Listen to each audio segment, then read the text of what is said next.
ഞാൻ ഇന്നൊരു പുഡിംഗ് റെസിപ്പിയുമായിട്ടാണ് വന്നിട്ടുള്ളത്. കേക്കും അതുപോലെ തന്നെ പുഡിംഗും കൂടി ക്ലബ് ചെയ്തിട്ടുള്ള ഒരു റെസിപ്പിയാണിത്. അപ്പോൾ എല്ലാവരും ഒന്ന് ട്രൈ ചെയ്ത് നോക്കുക, നിങ്ങളുടെ അഭിപ്രായങ്ങളൊക്കെ അറിയിക്കാം. പിന്നെ ഈ ചാനൽ ഇതുവരെ സബ്സ്ക്രൈബ് ചെയ്യാത്തവരാണെങ്കിൽ തീർച്ചയായിട്ടും സബ്സ്ക്രൈബ് ചെയ്യുക, ലൈക്ക് ചെയ്യുക, ഷെയർ ചെയ്യുക, സപ്പോർട്ട് ചെയ്യുക. അപ്പോൾ നമുക്ക് റെസിപ്പിയിലോട്ട് പോവാം. ഇതൊരു കേക്ക് പുഡിംഗ് ആണ്, അതുകൊണ്ട് തന്നെ നമുക്ക് ഇതിലേക്ക് പുഡിങ്ങിനുള്ള ഇൻഗ്രീഡിയൻസും വേണം, അതുപോലെ തന്നെ കേക്കിനുള്ള ഇൻഗ്രീഡിയൻസും വേണം. അപ്പോൾ നമുക്ക് അത് എങ്ങനെയാണ് ചെയ്യുന്നതെന്ന് നോക്കാം. ആദ്യം നമുക്ക് പുഡിങ്ങിന് ആവശ്യമായിട്ടുള്ള ഇൻഗ്രീഡിയൻസ് എന്തൊക്കെയാണെന്ന് നോക്കാം. സാധാരണ നമ്മൾ പുഡിംഗ് ഉണ്ടാക്കുന്ന പോലെ തന്നെയാണ്. ഞാനിവിടെ പാലെടുത്തിട്ടുണ്ട്, മിൽമയുടെ പാലാണ് എടുത്തിട്ടുള്ളത്. അതുപോലെ തന്നെ ചൈന ഗ്രാസ് എടുത്തിട്ടുണ്ട്, 8 ഗ്രാമാണ് എടുത്തിട്ടുള്ളത്, അതായത് അഗാർ. പിന്നെ ഇത് നമുക്കൊന്ന് വെള്ളത്തിൽ 10-15 മിനിറ്റോളം ഒന്ന് സോക്ക് ചെയ്ത് വെക്കണം. അപ്പോൾ അതിനായിട്ട് ഞാനിവിടെ ഒരു 1/4 കപ്പ് അല്ലെങ്കിൽ 1 കപ്പ് വെള്ളം എടുത്തിട്ടുണ്ട്. വെള്ളത്തിൻ്റെ അളവ് നമുക്ക് കൂട്ടുകയും കുറയ്ക്കുകയൊക്കെ ചെയ്യാം കേട്ടോ. ഇനി നമുക്ക് ഇതിലേക്ക് ആവശ്യമായിട്ടുള്ളത് പഞ്ചസാരയാണ്. ഞാനിവിടെ 1/2 കപ്പ് പഞ്ചസാര എടുത്തിട്ടുണ്ട്. അതുപോലെ തന്നെ കണ്ടൻസ്ഡ് മിൽക്ക് ഞാനൊരു 1/4 കപ്പാണ് ഇവിടെ യൂസ് ചെയ്യുന്നത്. ഇതൊക്കെ നമുക്ക് ഓരോരുത്തരുടെയും മധുരത്തിനനുസരിച്ച് കൂട്ടുകയും കുറയ്ക്കുകയൊക്കെ ചെയ്യാം. ഇനി നമുക്ക് കേക്കിനുള്ള ഇൻഗ്രീഡിയൻസ് എന്തൊക്കെയാണെന്ന് നോക്കാം. അപ്പോൾ നമുക്കിതിലേക്ക് ബ്ലാക്ക് ഫോറസ്റ്റ് നമ്മൾ യൂസ് ചെയ്യുന്ന സ്പഞ്ച് കേക്കാണ് വേണ്ടത്. അത് ഞാനിവിടെ നേരത്തെ ഉണ്ടാക്കി വെച്ചതാണ്. പിന്നെ ഞാനിത് മുമ്പ് ബ്ലാക്ക് ഫോറസ്റ്റിൻ്റെ റെസിപ്പി ഇട്ടിട്ടുണ്ട്, അപ്പോൾ അതിൻ്റെ ലിങ്ക് ഞാൻ ഡിസ്ക്രിപ്ഷൻ ബോക്സിൽ കൊടുക്കുന്നുണ്ട്. അപ്പോൾ അത് വേണ്ടവർ അത് പോയി കാണുക. അല്ല എന്നുണ്ടെങ്കിൽ നിങ്ങൾക്ക് അറിയുന്ന രീതിയിൽ ഒരു ബ്ലാക്ക് ഫോറസ്റ്റിൻ്റെ സ്പഞ്ച് കേക്ക് ഉണ്ടാക്കുക. വീഡിയോയുടെ ലെങ്ത് കൂടുന്നു കരുതിയിട്ടാണ് സ്പഞ്ച് കേക്കിൻ്റെ റെസിപ്പി ഞാൻ കാണിക്കാത്തത്. ഇനി നമുക്ക് ഇതിൻ്റെ മുകളിൽ ടോപ്പിങ്ങിനായിട്ട് നമ്മൾ വിപ്പിംഗ് ക്രീം ഒന്ന് വിപ്പ് ചെയ്തെടുക്കണം. അതിന് ഞാൻ ഇവിടെ യൂസ് ചെയ്തിട്ടുള്ള ഫിയോനയുടെ വിപ്പിംഗ് ക്രീമാണ്. അപ്പോൾ ഇതൊക്കെയാണ് നമുക്ക് ഇവിടെ ആവശ്യമായിട്ടുള്ളത്. ഇനി നമുക്ക് അഗർ ഒന്ന് നന്നായിട്ടൊന്ന് കട്ട് ചെയ്തിട്ട് ഒന്ന് വെള്ളത്തിൽ സോക്ക് ചെയ്യാൻ വെക്കാം. ഈ ഒരു റെസിപ്പി നമുക്ക് എപ്പോഴും ഉണ്ടാക്കി നോക്കാം കേട്ടോ. നമുക്ക് ബ്ലാക്ക് ഫോറസ്റ്റിൻ്റെ ഒരു സ്പഞ്ച് കേക്ക് ഉണ്ടാക്കുന്ന സമയത്ത് അല്ലെങ്കിൽ ചോക്ലേറ്റിൻ്റെ സ്പഞ്ച് കേക്ക് ഉണ്ടാക്കുന്ന സമയത്ത് നമുക്കതിൽ ഈ ഒരു റെസിപ്പിയിലോട്ടും ആഡ് ചെയ്യാം. പിന്നെ ബാക്കി വരുന്നത് കൊണ്ട് നമുക്ക് ഷേക്ക് ആയിട്ടൊക്കെ ഉണ്ടാക്കാം. ഷേക്കിൻ്റെ റെസിപ്പി ഞാൻ തുടർന്ന് ഇടുന്നതാണ്. അപ്പോൾ അതുപോലെ നമുക്ക് വെച്ചിട്ട് തന്നെ 2-3 റെസിപ്പീസൊക്കെ ഉണ്ടാക്കാൻ വേണ്ടിയിട്ട് പറ്റും. ഇപ്പോൾ ഞാനിത് വെള്ളത്തിൽ നന്നായിട്ട് കുതിർത്ത് വെച്ചിട്ടുണ്ട്. നമുക്കിനി ഇതൊരു 15 മിനിറ്റ് മാറ്റി വെക്കാം, നന്നായിട്ടൊന്ന് സോക്കായി വരട്ടെ. ഇനി നമുക്ക് പാലൊന്ന് നന്നായിട്ടൊന്ന് തിളപ്പിച്ചെടുക്കണം. അതിനായിട്ട് ഞാനിവിടെ 2 കപ്പ് പാൽ, അതായത് 500 ml പാലാണ് ഞാനിവിടെ യൂസ് ചെയ്യുന്നത്. 500 ml 2 കപ്പ് ഉണ്ടാവും. അപ്പോൾ അത് നമുക്ക് ഒരു പാനിലേക്ക് ഒഴിച്ചു കൊടുത്തിട്ട് നന്നായിട്ടൊന്ന് തിളപ്പിച്ചെടുക്കണം. ഇത് നന്നായിട്ടൊന്ന് ചൂടായി വരുന്ന സമയത്ത് നമുക്കിതിലേക്ക് 1/2 കപ്പ് പഞ്ചസാര ഇട്ട് കൊടുക്കാം. എന്നിട്ട് നന്നായിട്ട് ഇളക്കിക്കൊണ്ടേ ഇരിക്കണം. പഞ്ചസാര പാലിൽ നന്നായിട്ട് മെൽറ്റായി വരുന്നത് വരെ ഇത് ഇളക്കിക്കൊണ്ടേ ഇരിക്കണം. അതിനുശേഷം നമുക്കിതിലേക്ക് കണ്ടൻസ്ഡ് മിൽക്ക് ആഡ് ചെയ്യാം. പിന്നെ കണ്ടൻസ്ഡ് മിൽക്കും അതുപോലെ തന്നെ ഷുഗറൊക്കെ നമുക്ക് എത്രയാണോ വേണ്ടത് നമ്മുടെ അളവിനനുസരിച്ച് ഇട്ട് കൊടുക്കാം കേട്ടോ. ഞാനിവിടെ ഏകദേശം ഒരു നല്ലൊരു മധുരം കിട്ടുന്ന രീതിയിൽ തന്നെയാണ് ഇട്ട് കൊടുത്തിട്ടുള്ളത്. അപ്പോൾ ഇതിൽ നിന്ന് അളവിൽ കുറക്കണമെന്നുണ്ടെങ്കിൽ നിങ്ങൾക്ക് അതിനനുസരിച്ച് കുറക്കാവുന്നതാണ്. ഇനി നമുക്ക് ഈ സമയത്ത് തന്നെ നമ്മുടെ ചൈന ഗ്രാസ് സോക്ക് ചെയ്യാൻ വെച്ചത് പാനിൽ ഇട്ടിട്ട് നന്നായിട്ടൊന്ന് മെൽറ്റ് ചെയ്തെടുക്കണം. അപ്പോൾ അതിനായിട്ട് ഞാൻ ഇതേ സമയത്ത് തന്നെ അടുത്ത ഫ്ലെയിം ഓൺ ചെയ്തിട്ട് ഞാനൊരു പാൻ വെച്ചിട്ട് അതിലേക്ക് ചൈന ഗ്രാസ് ഇട്ട് കൊടുത്തിട്ട് നന്നായിട്ടൊന്ന് മെൽറ്റ് ചെയ്തെടുക്കുന്നുണ്ട്. ഇതൊന്ന് തിളക്കുന്നത് വരെ ഒന്ന് ഹൈ സ്പീഡിൽ ഇടാം. എന്നിട്ട് പിന്നെ ഒന്ന് തിളച്ചതിന് ശേഷം നമുക്ക് ലോ സ്പീഡിൽ ഇതൊന്ന് നന്നായിട്ടൊന്ന് മെൽറ്റ് ചെയ്തെടുക്കാം. പിന്നെ നമ്മൾ ചൈന ഗ്രാസ് വെള്ളത്തിൽ സോക്ക് ചെയ്ത് വെക്കുന്ന സമയത്ത് 10-15 മിനിറ്റ് തന്നെ ഇത് സോക്ക് ചെയ്ത് വെക്കണം. എങ്കിലേ നമുക്ക് നന്നായിട്ട് ചൈന ഗ്രാസ് മെൽട്ടായി കിട്ടുള്ളൂ. ഞാനിവിടെ സമയമില്ലാത്തതുകൊണ്ട് കുറച്ച് നേരം വെള്ളത്തിൽ സോക്ക് ചെയ്യാൻ വേണ്ടി വെച്ചിട്ടുണ്ടായിരുന്നുള്ളൂ. അതുകൊണ്ട് തന്നെ ഇതിൽ കഷ്ണങ്ങൾ ശരിക്കും മെൽട്ടാവാതെ കിടക്കുന്നുണ്ടായിരുന്നു. അപ്പോൾ നമുക്കത് അരിച്ചെടുക്കുന്ന സമയത്ത് അത് ഒഴിവാക്കിയെടുക്കാം. പക്ഷേ നമ്മൾ നന്നായിട്ട് മെൽറ്റായി കിട്ടണമെന്നുണ്ടെങ്കിൽ കുറച്ച് നേരം നമ്മളത് വെള്ളത്തിൽ സോക്ക് ചെയ്ത് വെച്ചാൽ മതി. ഇപ്പോൾ ഇത് നന്നായിട്ട് തിളക്കുന്നുണ്ട്. ഇത് നമുക്കിനി സ്ലോ സ്പീഡിലിട്ടിട്ട് നന്നായിട്ടൊന്ന് മെൽറ്റ് ചെയ്തെടുക്കാം. ആ സമയത്ത് തന്നെ നമുക്ക് പാലും നന്നായിട്ടൊന്ന് ഇളക്കി കൊടുക്കണം, അല്ലാന്നുണ്ടെങ്കിൽ അത് അടിയിൽ പിടിച്ചു പോകും. അപ്പോൾ നമുക്കിത് നന്നായിട്ടൊന്ന് ഇളക്കി യോജിപ്പിക്കാം. ഇത് നന്നായിട്ടൊന്ന് തിള വരുന്ന സമയത്ത് നമുക്കിതിലേക്ക് 1/4 കപ്പ് കണ്ടൻസ്ഡ് മിൽക്ക് ആഡ് ചെയ്ത് കൊടുക്കാം. കണ്ടൻസ്ഡ് മിൽക്ക് ആഡ് ചെയ്താൽ വേറൊരു ടേസ്റ്റ് തന്നെയാണ് നമ്മുടെ പുഡിങ്ങിന് കിട്ടുക. അപ്പോൾ നമുക്ക് അതിൻ്റെ ടേസ്റ്റ് ഫ്ലേവറിന് നമുക്ക് എത്രത്തോളം വേണം അതിനനുസരിച്ച് നമുക്ക് ആഡ് ചെയ്ത് കൊടുക്കാം. അതൊക്കെ നമ്മുടെ ഇഷ്ടത്തിനനുസരിച്ച് ചെയ്യാവുന്നതാണ്.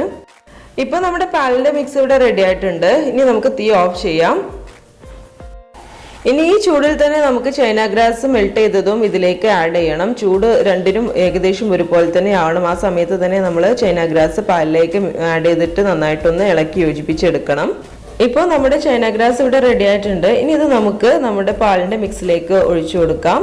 അപ്പോൾ നമ്മൾ ഇത് ഒഴിച്ചു കൊടുക്കുന്ന സമയത്ത് തന്നെ പാല് നന്നായിട്ട് ഇളക്കി കൊടുക്കണം. അല്ല എന്നുണ്ടെങ്കിൽ നമ്മുടെ പാല് പിരിയാൻ സാധ്യതയുണ്ട്. ഇപ്പോൾ ഇത് ചൈന ഗ്രാസ് ശരിക്കും മെൽട്ടാവാത്തോണ്ടാണ് ഇത് ഇങ്ങനെ വന്നിട്ടുള്ളത്. അത് കുഴപ്പമില്ല, നമ്മളിതിനി അരിച്ചെടുക്കുന്നുണ്ട്. ആ സമയത്ത് നമുക്ക് ഇതിൽ മെൽട്ടാവാതെ വന്നിട്ടുള്ള ചൈന ഗ്രാസ് ഒക്കെ ഒന്ന് ഒഴിവാക്കി എടുക്കാം. അപ്പൊ നമുക്ക് ഒരു ബൗൾ വെച്ചിട്ട് അതിലേക്ക് അരിപ്പയിലൂടെ പാലിന്റെ മിക്സ് ഒന്ന് നന്നായിട്ടൊന്ന് അരിച്ചെടുക്കാം.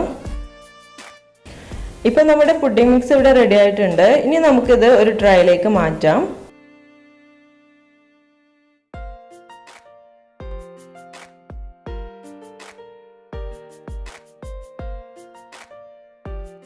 ഇനി നമുക്കിത് ഏകദേശം ഒന്ന് ചൂടാറിയതിനു ശേഷം ഫ്രിഡ്ജിലേക്ക് മാറ്റാം. ഏകദേശം ഒരു അരമണിക്കൂറോളം ഫ്രിഡ്ജിൽ വെച്ചിട്ട് നമുക്കിത് ഡെക്കറേറ്റ് ചെയ്തെടുക്കാം. ഏകദേശം ഹാഫ് സെറ്റ് ആയതിനു ശേഷമാണ് നമ്മളിത് ബ്ലാക്ക് ഫോറസ്റ്റ് കേക്ക് വെച്ചിട്ട് ഡെക്കറേറ്റ് ചെയ്തെടുക്കുന്നത്. ഇനി നമുക്ക് ഇതിലേക്കുള്ള കേക്ക് ഒന്ന് റെഡിയാക്കി എടുക്കാം. നമുക്ക് രണ്ട് രീതിയിൽ ഇത് ചെയ്യാം. ഒന്നെങ്കിൽ ഞാൻ ഇപ്പോൾ ചെയ്യുന്ന പോലെ അതൊന്ന് പൊടിച്ചിട്ട് കൈ കൊണ്ടൊന്ന് പൊടിച്ചിട്ടോ അല്ലെങ്കിൽ മിക്സിയിലിട്ടൊന്ന് പൊടിച്ചിട്ടോ യൂസ് ചെയ്യാം. അല്ല എന്നുണ്ടെങ്കിൽ കേക്ക് ഒന്ന് 3 ലെയറായിട്ടൊക്കെ ഒന്ന് കട്ട് ചെയ്തിട്ട് ഒരേ അളവിൽ കട്ട് ചെയ്തിട്ട് അതൊന്ന് ഷേപ്പാക്കിയിട്ട് വെച്ച് കൊടുത്താൽ മതി നമ്മുടെ പുഡിംഗ് ട്രേക്ക് അനുസരിച്ചിട്ട്. അപ്പം ഞാനിവിടെ പൊടിച്ചിട്ടാണ് പുഡിങ്ങിലേക്ക് യൂസ് ചെയ്യുന്നത്. ഇനി ഇത് നമുക്കൊന്ന് മാറ്റി വെക്കാം. അടുത്തതായി നമുക്ക് ഇതിലേക്ക് വിപ്പിംഗ് ക്രീം ഒന്ന് വിപ്പ് ചെയ്തെടുക്കണം. നമ്മൾ സാധാരണ കേക്കിനൊക്കെ യൂസ് ചെയ്യുന്ന പോലെ തന്നെ വിപ്പ് ചെയ്തെടുത്താൽ മതി. പിന്നെ അത്ര തന്നെ വിപ്പ് കിട്ടണമെന്ന് നിർബന്ധമൊന്നുമില്ല. അപ്പോൾ നമുക്ക് ഏകദേശം ഒരു 1/4 കപ്പ് വിപ്പിംഗ് ക്രീമാണ് ഇതിലേക്ക് ആവശ്യമായിട്ടുള്ളത്. അത് ബൗളിലേക്ക് ഒഴിച്ചു കൊടുത്തിട്ട് നന്നായിട്ടൊന്ന് വിപ്പ് ചെയ്തെടുക്കുക. പിന്നെ ഞാൻ പെട്ടെന്ന് ഇത് റെഡിയാക്കി എടുക്കാൻ വേണ്ടിയിട്ട് താഴെ ബൗളിൻ്റെ താഴെയായിട്ട് ഒരു പാത്രത്തിൽ ക്യൂബ്സ് ഇട്ടിട്ട് തണുത്ത വെള്ളം വെച്ചിട്ടുണ്ട്. അതിന് മുകളിലാണ് വിപ്പ് ചെയ്യാനുള്ള ബൗൾ വെച്ചിട്ട് വിപ്പ് ചെയ്തെടുക്കുന്നത്. ഇപ്പൊ നമ്മുടെ ക്രീം ഇവിടെ റെഡി ആയിട്ടുണ്ട്. ഇനി നമുക്കിതൊന്ന് മാറ്റി വെക്കാം. നമ്മുടെ പുഡിങ് ഇവിടെ സെറ്റായി വന്നിട്ടുണ്ട്. ഇപ്പോൾ അരമണിക്കൂർ കഴിഞ്ഞു, ഏകദേശം സെറ്റായി കിട്ടിയിട്ടുണ്ട്. ഇനി നമുക്ക് ഇതിന് മുകളിലായിട്ട് നമ്മൾ നേരത്തെ പൊടിച്ചു വെച്ച ബ്ലാക്ക് ഫോറസ്റ്റിന്റെ കേക്ക് ഉണ്ടല്ലോ, അതൊന്ന് നമുക്കൊന്ന് സ്പ്രെഡ് ചെയ്ത് കൊടുക്കാം. ഒരുപോലെ ഒരേ തിക്നെസ്സിൽ വേണം ഇത് സ്പ്രെഡ് ചെയ്ത് കൊടുക്കാൻ.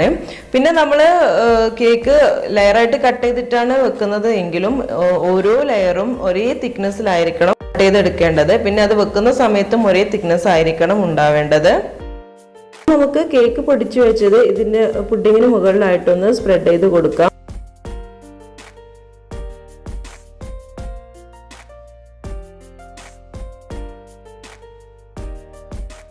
ഇപ്പോൾ ഏകദേശം എല്ലായിടത്തും സ്പ്രെഡ് ചെയ്ത് കൊടുത്തിട്ടുണ്ട്. ഇനി നമുക്ക് ഒരു സ്പാച്ചിൽ വെച്ചിട്ട് ഇത് എല്ലായിടത്തും ഒന്ന് ഒരുപോലെ പ്രസ് ചെയ്തിട്ട് തിക്നെസ്സിലാക്കി കൊടുക്കാം. ഇപ്പോൾ ഏകദേശം എല്ലായിടത്തും ഒരുപോലെ ആക്കിയിട്ടുണ്ട്.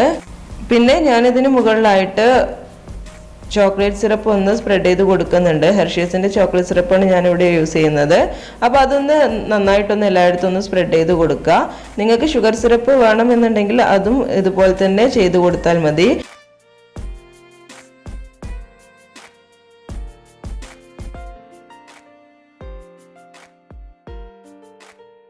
ഇനി നമുക്ക് ഇതിന്റെ മുകളിലായിട്ട് നമ്മൾ വിപ്പിംഗ് ക്രീം ഒന്ന് സ്പ്രെഡ് ചെയ്ത് കൊടുക്കണം. അതിനായിട്ട് ഞാൻ എളുപ്പത്തിന് വേണ്ടിയിട്ട് വിപ്പിംഗ് ക്രീം ഒരു പൈപ്പിംഗ് ബാഗിലേക്ക് ആക്കിയിട്ടുണ്ട്. അപ്പോൾ നമ്മളൊരു ഗ്ലാസ് വെച്ചിട്ട് അതിലേക്ക് പൈപ്പിംഗ് ബാഗ് ഇറക്കി വെച്ചിട്ട് ഇതുപോലെ ഒന്ന് ക്രീം ആക്കി കൊടുത്തിട്ട് ഒന്ന് റെഡിയാക്കി എടുത്താൽ മതി. അപ്പോൾ നമുക്ക് അത് വേഗത്തിൽ പൈപ്പിംഗ് ചെയ്തെടുക്കാൻ പറ്റും.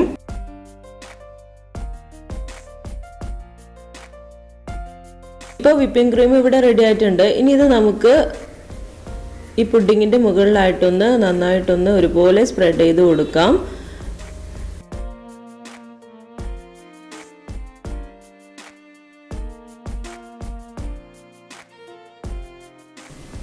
ഇനി ഇതിന്റെ മുകൾ ഭാഗത്തൊക്കെ ഒന്ന് നന്നായിട്ടൊന്ന് ഒരുപോലെ സ്പ്രെഡ് ചെയ്ത് കൊടുക്കാം. ഇപ്പോൾ ഇതിവിടെ റെഡി ആയിട്ടുണ്ട്. ഇനി ഇതിന്റെ മുകളിലായിട്ട് നമുക്ക് ചോക്ലേറ്റ് ഷേവിങ്സ് ഒന്ന് ഇട്ട് കൊടുക്കാം. ഞാനിവിടെ ചെറുതായിട്ടൊന്ന് കട്ട് ചെയ്തിട്ടാണ് ഇട്ട് കൊടുത്തിട്ടുള്ളത്. ഇതൊക്കെ ഓരോരുത്തരുടെ ഇഷ്ടത്തിനനുസരിച്ച് ചെയ്ത് കൊടുക്കാവുന്നേ ഉള്ളൂ. ഇനി നമുക്ക് ഇതിന് മുകളിലായിട്ട് ഗാർണിഷിങ്ങിനായിട്ട് ചെറീസ് ചെറുതായിട്ടൊന്ന് വെച്ച് കൊടുക്കാം.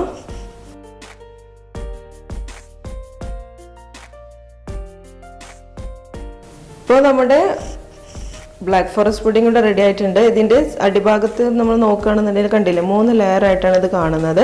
അപ്പോൾ അത്രയും ടേസ്റ്റിയാണ് നമ്മളിത് കഴിക്കുന്ന സമയത്ത്. അപ്പോൾ എല്ലാവരും ഇത് ട്രൈ ചെയ്ത് നോക്കുക.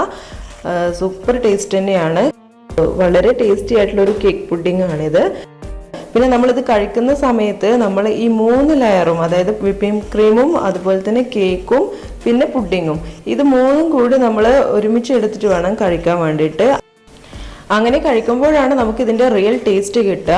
സൂപ്പർ ടേസ്റ്റ് തന്നെയാണ്. അപ്പോൾ എല്ലാവരും മറക്കാതെ ട്രൈ ചെയ്ത് നോക്കുക. നിങ്ങൾക്ക് ഇഷ്ടമായിട്ടുണ്ടെങ്കിൽ ലൈക്ക് ചെയ്യുക, ഷെയർ ചെയ്യുക, പ്രീവിയസ് വീഡിയോസ് ഒക്കെ കാണാം. കൂടാതെ ഈ ചാനൽ ഇതുവരെ സബ്സ്ക്രൈബ് ചെയ്യാത്തവരാണെങ്കിൽ തീർച്ചയായിട്ടും സബ്സ്ക്രൈബ് ചെയ്യാം കേട്ടോ. അപ്പോൾ നമുക്ക് അടുത്തൊരു വീഡിയോയിൽ പുതിയ റെസിപ്പിയുമായിട്ട് കാണാം. അതുവരെ ബൈ.